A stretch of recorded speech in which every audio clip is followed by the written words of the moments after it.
Greetings everyone, my name is Raziel and today we're looking at Corvus Corax. The Raven Guard have historically always been a bit of a troublemaker faction. This is mainly due to stealth, a fairly strong defensive trait that allows units to not be interacted with for one turn. Of course, this wasn't always the case, as stealth used to be permanent unless the unit attacked, leading to some very unfun scenarios where the Raven Guard player was able to develop a troop with a powerful ability and stealth, which would then continue to use said ability from the safety of its stealthy position turn after turn. Fast forward to today and the Raven Guard are fine. They are one of the factions that doesn't really live on the meta report, but rather shows up every once in a while with either Corax himself or another powerful warlord like Agapito Neff. Still, stealth is a rock-solid trait, and Sentenced can still enable wombo combos that eliminate the enemy warlord from deceptively high HP.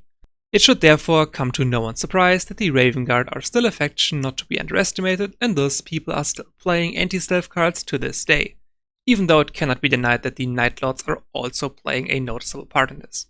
Anyways, here's the list. Before I want to talk about the list itself, I want to divert your attention towards today's date, or rather to the date this video is being uploaded on, in case you are watching this video at a later date. It is Halloween. Now, I imagine you might be wondering, what is so scary about the Raven Guard? Wouldn't Night Lords be a better fit for this? Well, yes. However, there is one thing infinitely scarier to the average HHL player than the Night Lords. Math.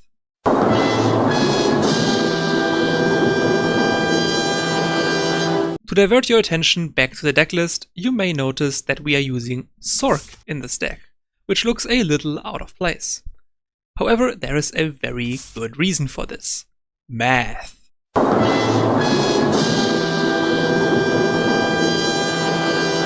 Corvus Corax is a High Initiative Primarch, which means two things. 1. He will be going first a lot. And 2. He will be losing a card in his opener because of his Reckoning. This leads to Corvus Corax consistently starting the game with 2 cards in his starting hand, plus the turn draw. On turn 1, Corax can of course just use his warlord ability to spawn a troop. However, this troop is fairly lackluster outside of the first turns of the game, and thus you really want to do something on turn 2. Enter Math.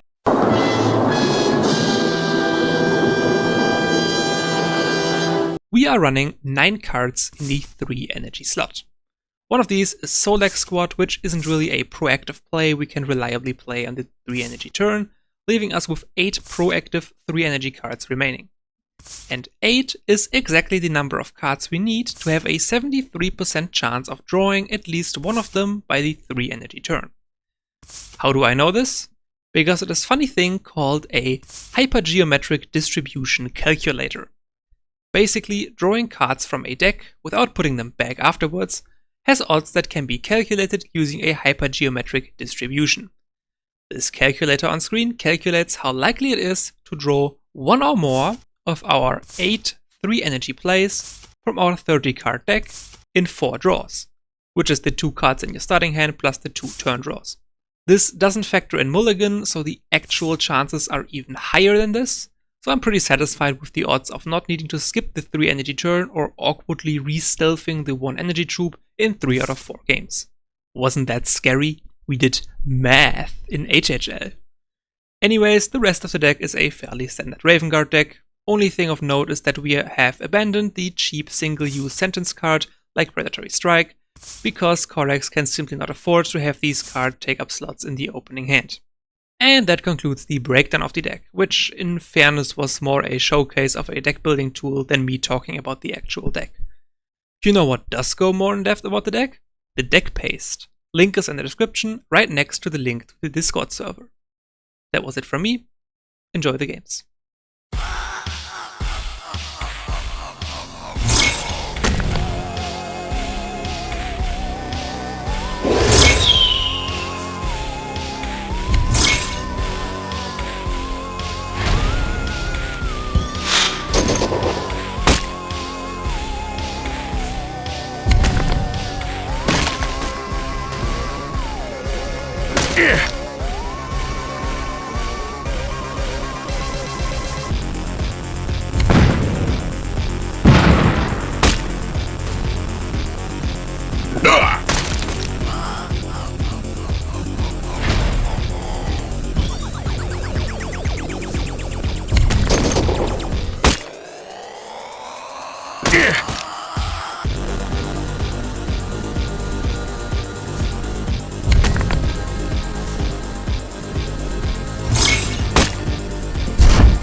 I am Alpharius.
Blink, and you will become prey to the shadows.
mockery of a battle is not worth.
This was a mistake.